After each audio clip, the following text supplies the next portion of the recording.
Que peut-on espérer des Diables Rouges du Congo après avoir été tenus en échec en Eswatini le 16 novembre dernier? Y a-t-il encore de l'espoir? On va décrypter tout ça ensemble. On en parle avec amour des Diables Rouges de la République du Congo.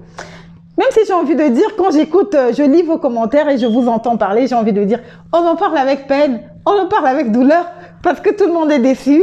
Et les prophètes de malheur ont dit, qu'est-ce qu'on t'avait dit, amour? Mais non, on arrête tout, il y a encore l'espoir, on boit un peu d'eau fraîche et on se dit, on en parle avec amour. On en parle avec amour des Diables Rouges de la République du Congo.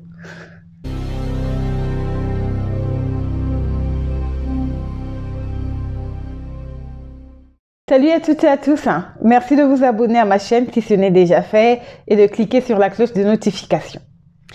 L'émission d'aujourd'hui est exclusivement consacrée aux Diables Rouges du Congo.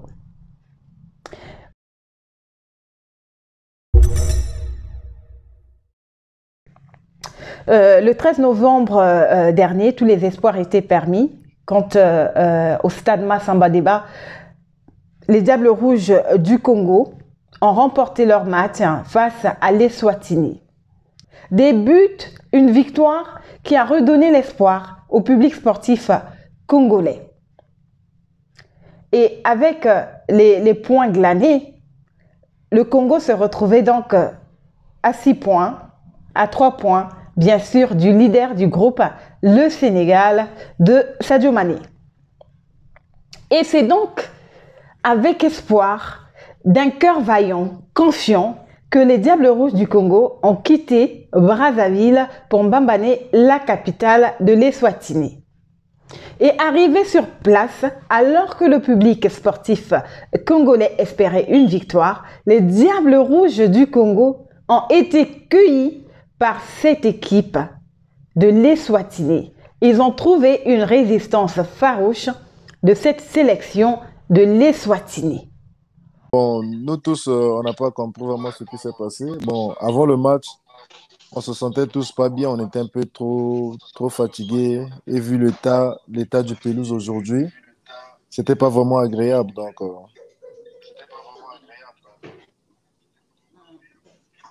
on est quand même un peu surpris parce que ils n'ont pas abordé le match comme ils l'avaient abordé à Brazzaville.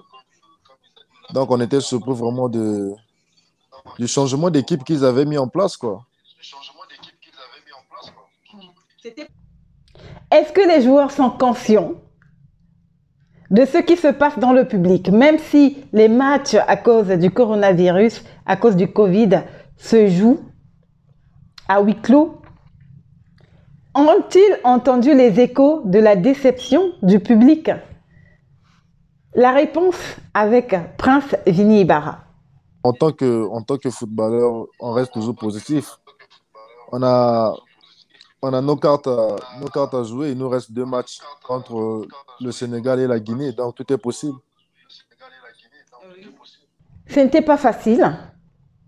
Ce n'était pas facile. Comme nous le disions, ils ont trouvé un camion, une résistance farouche en Eswatini. Les garçons sont donc rentrés bredouille, juste 1 point dans la JBCR.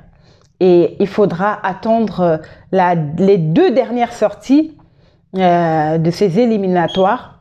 Et ce sera face au leader, le Sénégal, déjà qualifié en mars prochain. Et bien sûr, la dernière confrontation, ça sera face à la Guinée-Bissau. J'espère que je n'ai pas inversé. Réception du Sénégal à Brazzaville et sortie face à la Guinée-Bissau. Et ce sont des matchs à ne pas perdre. La République du Congo avec 7 points. Premier Sénégal avec 12 points. Deuxième, la République du Congo avec 7 points. Troisième, la Guinée-Bissau. Et quatrième et bon dernier du groupe, l'Eswatini. Dans une sélection qui compte 7 à 8 locaux, il est important que ces joueurs-là aient du temps de jeu dans leur club. Mais si le championnat ne se tient pas, ne se joue pas, dans quel état ces garçons ont-ils été sélectionnés? Dans quel état sont-ils arrivés en sélection? Dans quel état et à quelle copie vous attendiez-vous? Quelle copie peuvent rendre ces garçons qui n'ont pas de temps de jeu faute de championnat? Dans quel état? Et vous croyez que les résultats de la sélection nationale seront comment avec des joueurs qui partent avec un handicap, c'est-à-dire le manque de temps de jeu sur le terrain, faute de championnat national, faute de compétition en République du Congo? Et une question se pose. Ailleurs, sous d'autres cieux, même si on a des professionnels, l'ossature de la sélection nationale, ce sont des locaux. Il faut un bon championnat déjà à la base pour espérer quand même avoir un bon noyau de la sélection nationale. Et les professionnels viennent en renfort.